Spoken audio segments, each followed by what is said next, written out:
Hey guys, I would like to make an update video to my last League of Legends video, which was 10 tips to get to gold. Obviously, there was a lot of controversy over that video, seeing as there's 215 likes to 95 dislikes. If you weren't sure, that was my opinion, to say the least.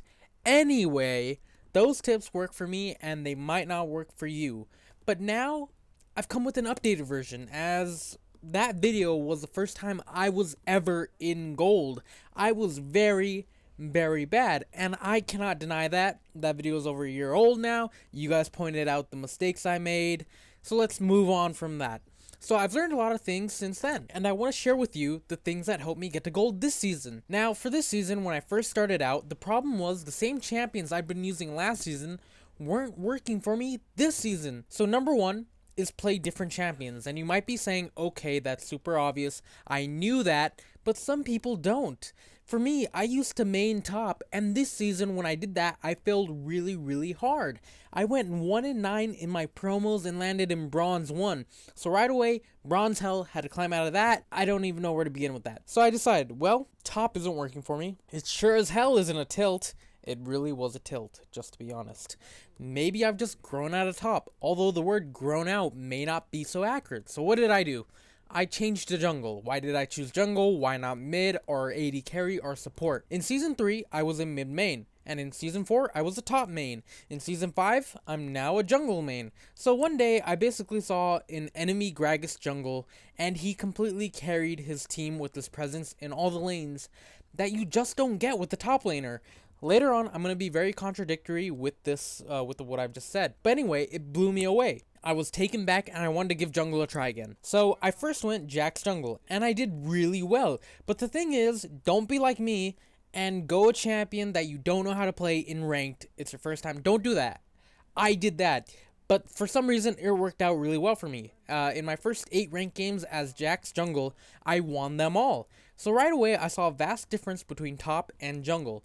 Then I started maining Gragas jungle, and it was non-stop wins, which helped me get into gold. So for number 2, I'm going to stick with this one, which I did in my last video, and it's very important. Counters don't exist in the lower brackets. In higher brackets, sure, there are counters, because I'm assuming if you're in the higher brackets, you've played your champions well enough to be good, or whatever. But from the viewers of my videos, I'm assuming you're either bronze or silver, which is the, if I can play my champion better, I can win my lane bracket. It really is that. If you can play your champion well, you can win. It's true. I like to think it's true, at least. Even in higher brackets, it might as well be true. It's like a first-time Lee Sin versus a person who's played Akali for over 30 games. Or, maybe over 10 games. I think the advantage is clearly on Akali. Sure, Lee Sin counters, but Akali has the experience. So, you may disagree with me, but that's just what I think it is. For number 3, I want to stress the importance of presence. Now, if you're in the lower brackets and you're a top laner, I'm going to assume you grab Ignite most of the time. And you might be one of the few players that takes teleport over Ignite, and God bless you if you do. But one of the things I found that helped me win much more was lane presence. If I was a top laner and I had teleport, my advantage was much higher than my opponent that had Ignite.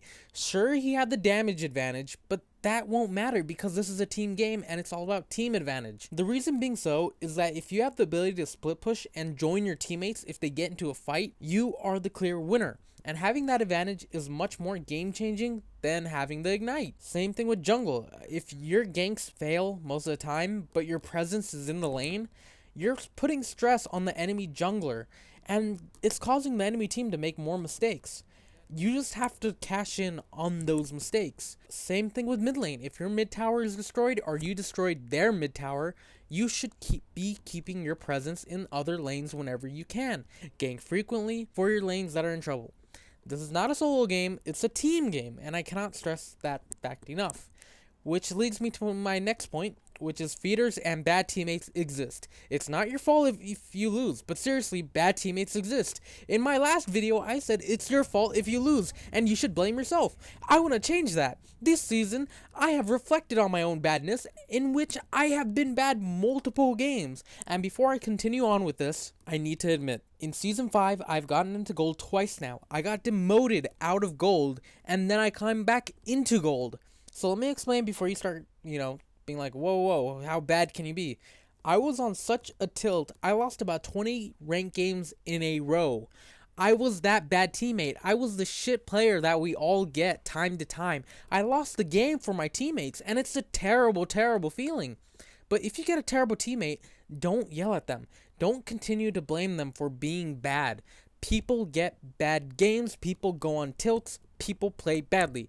The worst thing you can do is yell at them when they're doing badly. Why?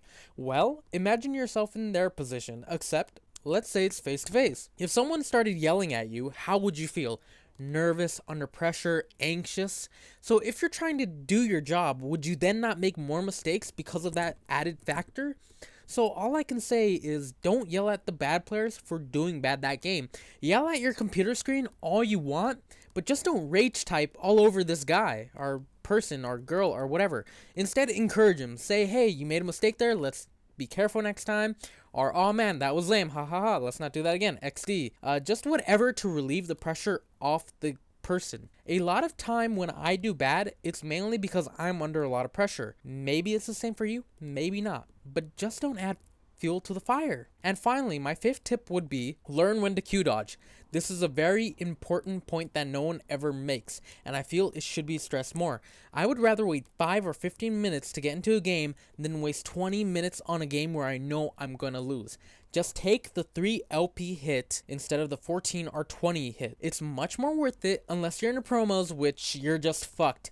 That's the best I can describe it. Otherwise, if you know you're gonna lose because your teammates are assholes in Champ Select, or some guy says he's gonna troll, or the enemy team comp is actually comped really, really well, and your team comp is utter shit, don't put up with it. Just dodge. It's like poker. You gotta know when to fold them. It's the same here. Fold them if you feel or know you won't win. Nothing wrong with taking a 3 LP hit over a 20 LP hit. So anyway, those are my 5 tips to help you get to gold. I have a few more tips. I'll just make another video on those points, but this is just my opinion, and these help me pretty well.